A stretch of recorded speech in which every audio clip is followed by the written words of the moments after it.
Bang. Hey, folks. This is the Rebel's Edge. No, that's not Pete Najarian. That's Mark Lepresti. And you recognize him from previous Rebel's Edge shows.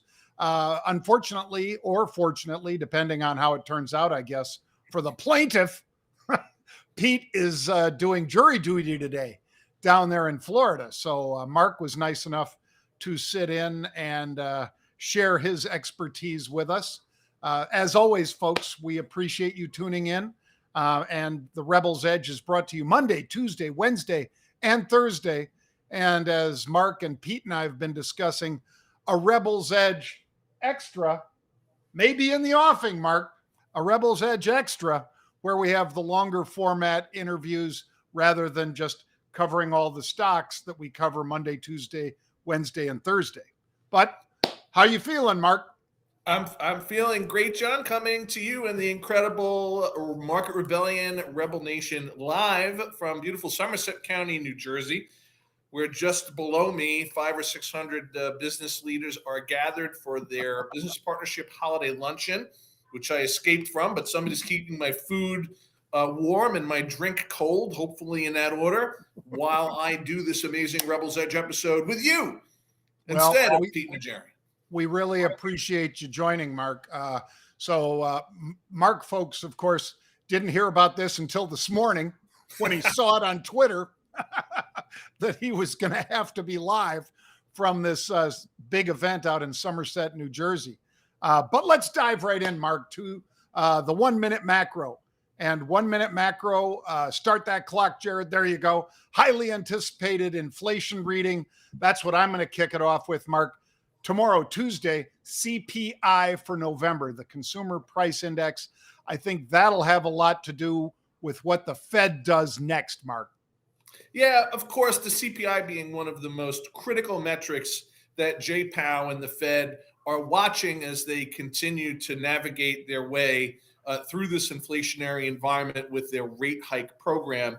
The street, I don't think we're going to find any real surprises here, John. The street's looking for about 0.2% month over month, 7.3% year over year. That's not ex food and energy, of course.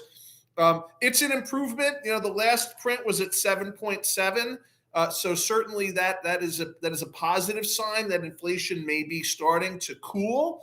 The question is by what quantum, by what metric is it cooling? But of course, the street's looking for the Fed to come in and with its last action for what has been an action-packed and difficult and tumultuous for equity markets 2022 with a 50 basis point rate hike. And I would be very surprised unless the CPI comes in way to the opposite of expectations. Inflation is hotter than expected. The Fed's coming in at 50 basis points tomorrow, and we put the Fed to bed until 2023. Thank God. Let's hope. Let's hope. Right. Fingers crossed here, folks. That's all right. Well, let's take a look at Coupa software, Mark, because COUP, and luckily we had unusual activity in this one, Mark. Unusual activity, as you folks know, means we saw calls that were bought back in November at the 50 strike. Then we had calls bought just last week at the 70 strike. And the stock explodes higher today on a takeover from private equity firm Thoma Bravo. So bravo to all of you who had calls. Yeah, I mean, John, if there is not another testament to the power of the unusual activity stuff that the incredible minds at Market Rebellion put out, I don't know what is. I, of course, love this company. We're data nerds. It's all about the data. We talk about that relentlessly to the point that people are probably tired of hearing it. But I've liked this company. This is a company that focuses on harnessing data across the supply chain and procurement, but also integrating large enterprises' finance departments. So in red hot inflationary environments, when the cost to borrow money for companies goes up, as we were just talking about with the Fed, right? Buying things at the right time and at the right price for large enterprises becomes critical to performance in the stock. Not surprised to see the smart minds at Thoma Bravo paying a 70% premium to the stock based on what we think is the last eligible print. So Merry Christmas comes early for shareholders of Coupa Software. Yep, certainly just a windfall right at the end of the year for people that were holding that stock and or people that were in these calls. So again, hats off to all of you and thumbs up. All right, how about this one, Mark? RH. It used to be Restoration Hardware. Now they just want to go by the initials RH. I don't think that's the problem. I think maybe the problem is that they just acquired Dimitri and Company, custom-made upholstery studio, and they don't want to tell us how much they paid for it, which eventually they're going to have to, Mark, because again, this is bespoke furniture. It's kind of one of the things that RH does, but I think the one announcement they made about the lady who used to head up Architectural Digest is a good thing, but the fact that they're not telling us how much they paid for a company, I don't know if that's a good thing. Stock's down 8%.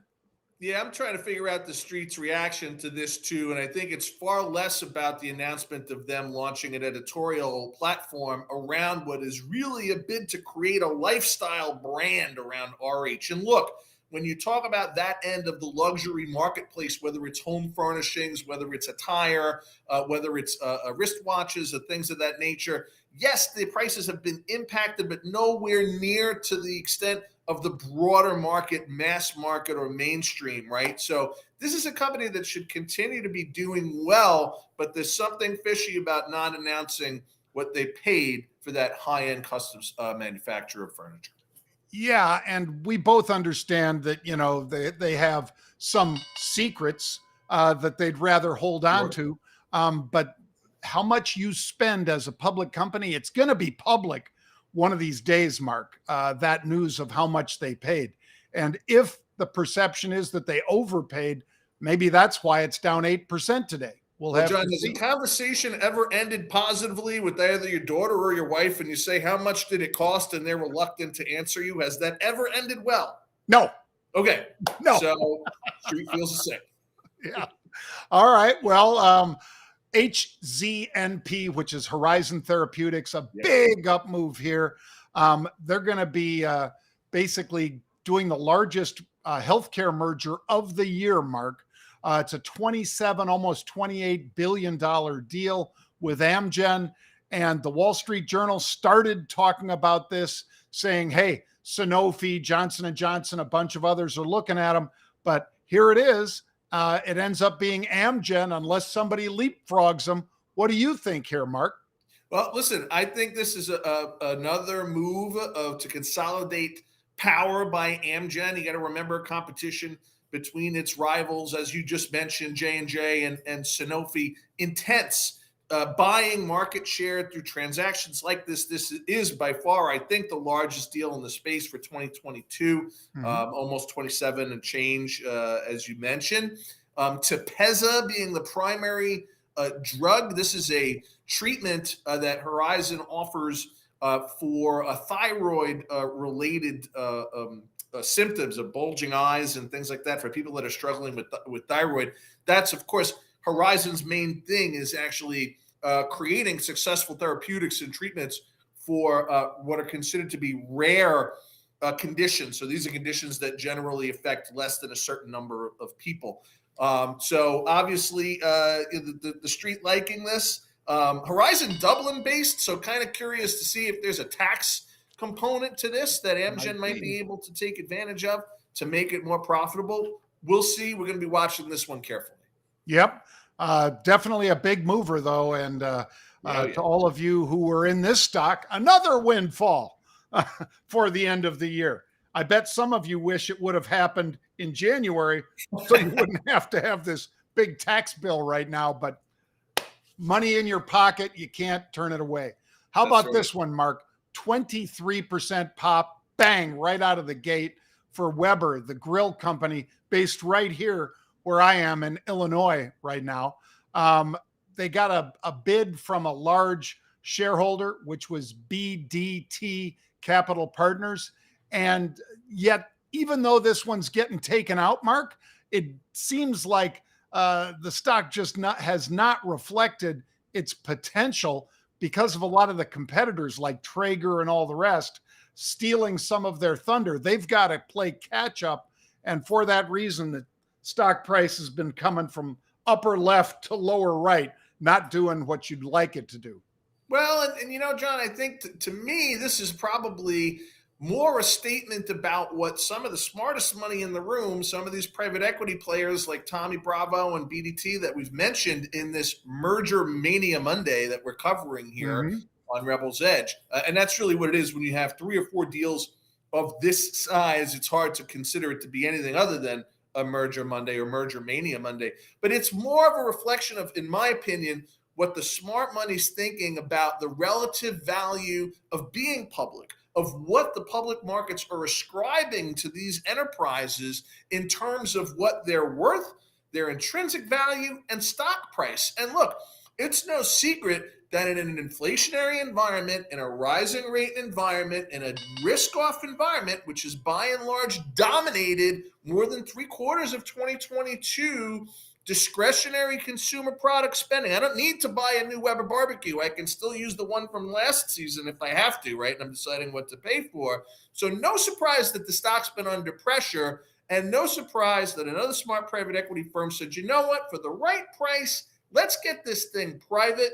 Let's really try to determine what the appropriate value is, which of course they did in determining what to pay, and take it from there. So we shall see. But I think, as I said, John, more of a statement about what the public markets are doing to names like Weber versus the deal itself. That's what I'm focused on that one.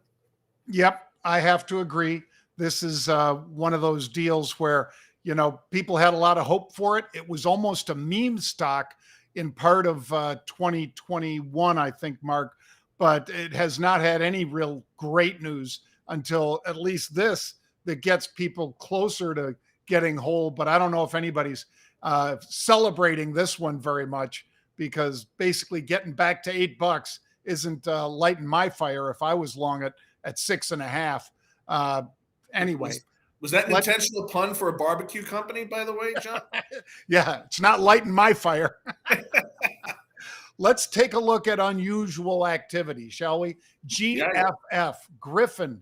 This is a bullish call spread. Stock's $35. They're buying the January 41 calls, and they're only paying about let's say $1.20, Mark, which means since every option's for 100 shares, $120 per option. So if you were simulating 1,000 share position, you'd buy 10 of them. If you're a 10,000 lot trader, you'd buy 100 of them. But somebody's buying a lot of those calls, betting that the stock goes up about $5 or $6, or at least makes a pop between now and January. And these guys are all about home, basically everything from, tools like rakes and all that kind of stuff to a lot of the other things that go into you enjoying your home or making it more presentable, cleaning products and all that, but for your home. And it's a New York-based company, Mark, so right out not too far from where you are in Somerset, New Jersey. Yeah, that's an interesting one. If that's something going on at the corporate action level, some anticipated M&A activity, or if it's a bet on with the home changes in home buying activity, home prices, mortgage, of course, all driven by interest rates, whether or not people are going to be nesting again like we did during COVID, taking homes off the market as we see buying activity slowing. And that means they might be buying more things to help preserve and improve what their existing home is worth. So super interesting. So and by the way, just to throw it out, the one brand, if you will, or the two brands that people might be familiar with this one, because GFF isn't exactly a household word, Griffin, or term, but Casablanca fans, Hunter fans, those are two of the big brands that are part of this conglomerate that does a little bit of everything. Yeah, and I bet that most of our viewers have one or two of those brands in their homes. Those guys really do dominate. There's no question. Sure enough. Well, what do you got, Mark? I've got MLCO, John, also a bullish play. This is a call roll, so somebody betting again bullishly on Melco Resorts and Casinos, buying up the Jan 12 calls, 20,000 lot, bought for between 77 and 90 cents above open interest. Stock just before we came on was about 10 3/4. This is an interesting one because I went and looked back, John, and in November, so not too long ago, November 28th, this stock was up pretty significantly, along with a couple of other resort casino names, on news that the Chinese government had provisionally, and then provisionally being the key word, granted Melco and others the right to operate casinos and expand their footprint in Macau. So question is, has that decision gone from being provisional to actual? Is that license in the offing to be granted to MLCO Melco? Somebody sure thinks so, and that's why we're seeing that bullish call roll activity. Another one we're going to be watching carefully. Yep, absolutely. This will be interesting, folks, because it affects Wynn, it affects MGM, and we will LVS. We're going to keep our eye on everything with the China reopening plays. All right. And by the way, folks, just so happens, because Pete was at the jury duty today and Mark was kind enough to join us again, that he was also at the Heisman Award dinner in New York City on Saturday night. Tell us a little bit about that, Mark, and we'll show you some pictures. well, that was Wait, those don't look like, those look like Heisman guys. I don't know about those others looked like something else. Well, careful, because two of the ones that are our daughters. That's right. The one in the blue is Tristan, John's daughter, and the one on the end in the black dress is my daughter, Elsa. Hard to believe, of course. But yeah, we did have the incredibly gracious invitation from our friends, and a shout out to our friends Tracy and Kristen over at The Players Impact. This is an incredible organization that helps both retired and current professional athletes in a variety of sports to be better investors through education and things like what we do with Rebel Edge and Market Rebellion. It's a fantastic organization.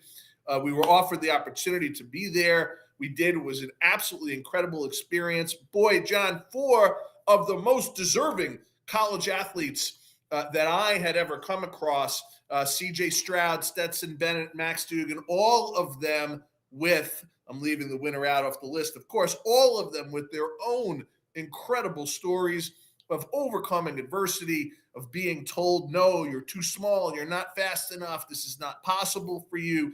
All of them very well deserving. Caleb Williams, of course, as everyone knows, taking home that gigantic, at least temporarily, that very, very large and heavy Heisman Trophy. It was an incredible experience, but it was remarkable to be in the room. Many of the former Heisman winners. Our friend, got to be, in my opinion, John, one of the GOATs, Doug Flutie, who we've had the pleasure of spending a lot of time with.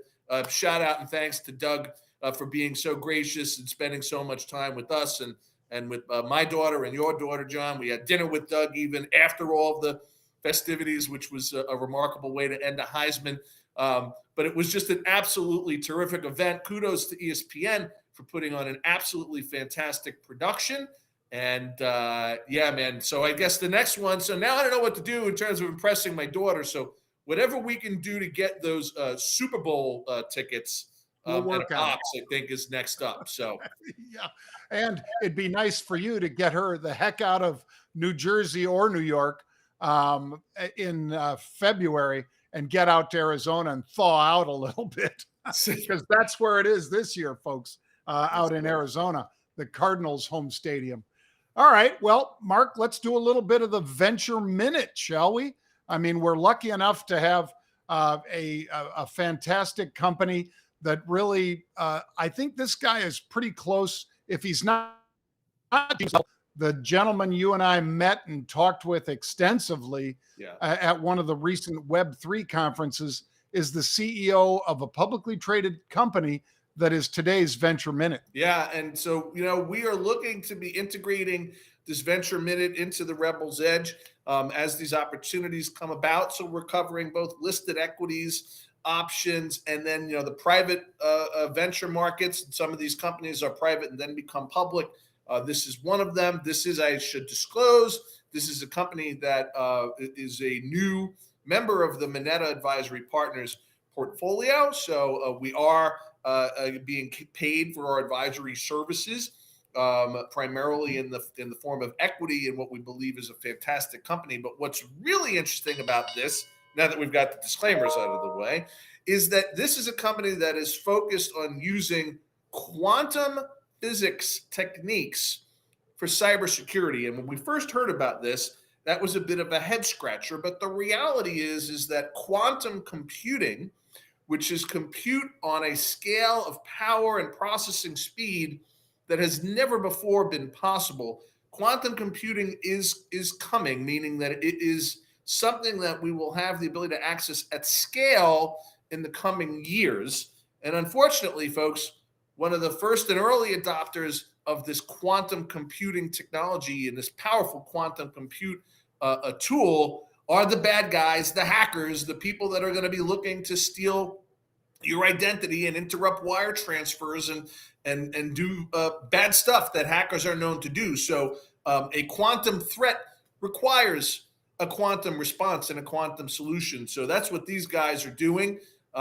Very, very interesting, using some elements of nature. We don't have enough time to get into this from a quantum mechanics and a quantum physics perspective to help develop truly random codes for cybersecurity applications. So proud to have Quantum join the Moneta family of companies. We look forward to great things and more to tell the Rebel Nation about this one as time goes on.